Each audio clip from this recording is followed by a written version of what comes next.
இங்கே பாருங்கள் இந்த மிட்டாய் இதை நான் எப்படி செய்யறேன்னு பாருங்கள். ஃபஸ்ட்டு வந்து கவரை எடுத்துக்கணும். அதுக்கப்புறம் பெரிய லப்பரை இங்கே வச்சுக்கணும். இருங்க வச்சுக்கிட்டோம்.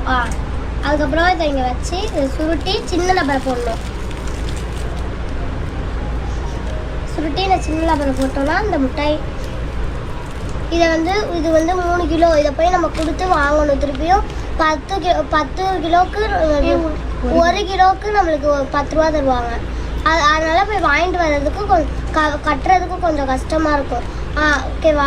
வீட்டில் இருக்கனால நான் போட்டுட்ருக்கேன். லீவு அதனால் நான் போடுறேன். இதை நான் மட்டும் போடுவேன். அதனால் ஒரு நாளாக 30 ரூபான்றது வந்து ஈஸிலாம் கிடையாது. வந்து எப்படி சொல்லிக்கிட்டு இருக்கோம், நம்ம வந்துட்டு ஈஸியாக லைஃப் வந்து வாழ்ந்துட்டு போகிறது தான் வாழ்க்கை. எந்த வித எஃபோர்ட்டும் எடுக்க வேண்டியதில்லை. பணம் தானே தேவை, அது ஈஸியாக சம்பாரிச்சிக்கலாம் அப்படின்றதெல்லாம் கிடையாது.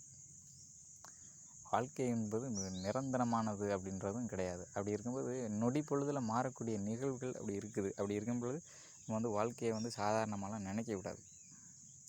செத்து போயிடுறது நொடியில் செத்து போயிடலாம். அந்த மாதிரி வாழ்கிறது அப்படின்றது ஈஸியானது கிடையாது. நம்ம அந்த ஒவ்வொரு வீடியோவிலையும் வந்து சொல்லிக்கிட்டு இருக்கோம், யாருமே வந்துட்டு லைஃப் வந்து ஈஸியாக எடுத்துக்கிற வேணாம். ஏதோ ஒரு ஒர்க்கோ இல்லை ஏதோ ஒரு வேலையை நீங்கள் கண்டிப்பாக பார்த்துக்கிட்டே இருக்கணும். லைஃப்பில் ஒரு செட்டில்மெண்ட்டை வந்து நீங்கள் உங்களோட ஃபேமிலிக்கு வந்து நீங்கள் கொடுத்துக்கிட்டே இருக்கணும். நம்ம வந்து எந்த சூழ்நிலையிலையும் வந்து நம்ம வந்து சும்மா இருந்துடவே கூடாது. லைஃப் பண்ணுறது ஈஸி கிடையாது. அது சாமானிய மக்களுக்கு கிடையாது, மற்ற எல்லாருக்குமே வந்துட்டு லைஃப்னு ஒரு பிஸ்னஸ் மேனு யாராக இருந்தாலுமே சரி, உழைச்சா தான் அவங்களுக்கான அங்கீகாரம் கிடைக்கும். இப்போ உழைச்சிக்கிட்டே இருந்தால் மட்டும்தான் நம்ம லைஃப் வந்து எஃபோர்ட் போட்டுக்கிட்டே இருந்தால் மட்டும்தான் நம்ம வந்து எந்த நிலையில் இருக்கமோ அந்த நிலையில் இருந்துக்கிட்டே இருக்க முடியும். அப்படி இருக்கும் பொழுது லைஃப் வந்து ஈஸியாலாம் நம்ம எடுத்துக்கிட்ட முடியாது. இந்த வீடியோலாம் பார்த்துட்டு ஒவ்வொருத்தரும் வந்து லைஃப்பில் புரிஞ்சிக்கக்கூடிய விஷயமே லைஃப் வந்து ஈஸி கிடையாது அப்படின்றது தான். அது குடும்பத்துக்காக உழைச்சாலும் வந்து கஷ்டம்தான். பட் எதற்காக உழைச்சாலும் கஷ்டப்பட்டு உழைச்சா மட்டும்தான் லைஃப்பில் வந்து வின் பண்ண முடியும். நம்ம வந்து ஈஸியாலாம் எடுத்துக்க முடியாது லைஃப்பை.